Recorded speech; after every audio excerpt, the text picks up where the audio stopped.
नमस्कार मित्रांनो आणि मैत्रिणींनो, welcome to our first vlog. तर आम्ही निघालो आहोत बाईक राईडसाठी, ज्याचं डेस्टिनेशन आहे नाशिक. तर आम्ही निघालेलो सकाळी. खूप थंडगार वारा होता, वळणदार रस्ते होते आणि आजूबाजूला हिरवेगार झाडं. थोडा थोडा पाऊस होता, म्हणून आम्ही रेनकोट घातलेलं. जाता जाता समोरच डोंगर आणि त्यावर हलकं हलकं धुकं. खूपच सिनेमॅटिक वाटत होतं ही राईड करताना. तर सर्वात आधी आम्ही जात होतो त्र्यंबकेश्वरला. आम्ही त्र्यंबकेश्वरला संध्याकाळी पोचलो, त्यामुळे आम्ही आधीच हॉटेलची बुकिंग करून ठेवलेली. तर हा आपण छोटासा रूम टूर बघूया. तर हा होता कम्फी बेड.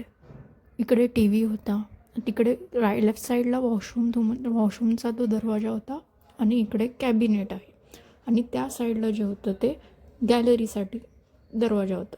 तर हे कॅबिनेट काही असं होतं जिथे आम्ही ऑलरेडी बॅग वगैरे ठेवून दिलेलं. इकडे खिडकी होती आणि या खिडकीतून खूप मस्त व्ह्यू दिसत होता आणि त्याच साईडची आम्हाला बाल्कनीही भेटलेली. बघा तुम्ही, खूप सुंदर व्ह्यू तुम्हाला दिसेल.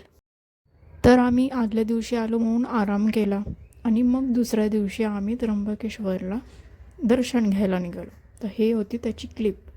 मला माहितीच आहे, 12 ज्योतिर्लिंगांपैकी एक ज्योतिर्लिंग आणि पवित्र ठिकाण मानलं जातं ते म्हणजे त्र्यंबकेश्वर. इथे भगवान शिवांचा त्र्यंबक स्वरूपात वास आहे आणि खास गोष्ट म्हणजे इथे शिवलिंगावर ब्रह्मा, विष्णू आणि महेश हे तिन्ही देव एकत्र प्रकट झाले आहेत असं मानलं जातं. आणि मंदिराचं वैशिष्ट्य म्हणजे काळ्या दगडातून बांधलेली भव्य रचना, इंट्रिकेट शिल्पकला आणि तिथलं अतिशय शांत आणि दिव्य वातावरण. त्र्यंबकेश्वर हेच ते ठिकाण आहे जिथून गोदावरी नदीचा उगम पावते. गोदावरी नदीला दक्षिणेची गंगा म्हटलं जातं. जसं आम्ही दर्शन घेऊन बाहेर पडलो तसा आम्हाला एक रस्ता दिसला गौतम लेकच्या इकडे जायला. आणि अशा सिनरीमध्ये हे मी मिस आऊट कसं करणार, म्हणून आम्ही गेलो. त्यानंतर आम्ही विचार केला की आपण आता नाशिकला जाऊया.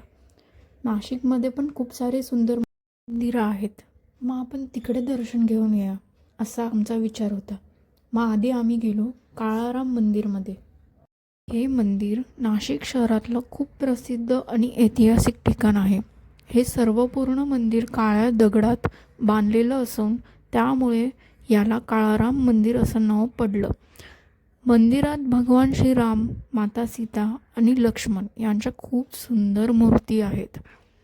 असं मानलं जातं की त्रेतायुगात भगवान श्रीरामांनी नाशिकमध्ये वास्तव्य केलं होतं आणि पंचवटी परिसरातलं हे सर्वात प्रमुख मंदिर असल्यामुळे लाखो भाविक इथे दर्शनासाठी येतात. तर हा आहे बाहेरचा परिसर.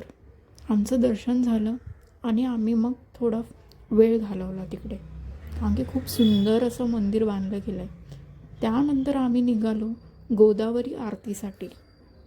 जसं मी बोललेली, गोदावरी नदीला दक्षिणेची गंगा म्हटलं जातं आणि इकडचं पाणी खूप पवित्र मानलं जातं.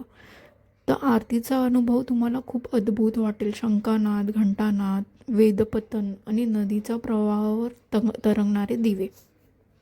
खरं तर आमची आरती चुकली, पण ठीक आहे, परत येऊ तेव्हा एक्सपिरियन्स करू. मग आम्ही शेवटची भेट दिली सीता गुहेला. इथे म्हटलं जातं की रावणाने माता सीतेचा अपहरण इकडेच केले. रामायणाशी जोडलेलं हे ठिकाण खूप इंटरेस्टिंग वाटलं. म्हणूनच या बाईक राईडमध्ये निसर्ग, मंदिर, इतिहास आणि मस्त मोमेंट्स सगळंच मिळालं. आणि आता परतीचा राईडसोबत पुन्हा एकदा नाशिकची सुंदर सिनरी, आठवणी मनात कायमच.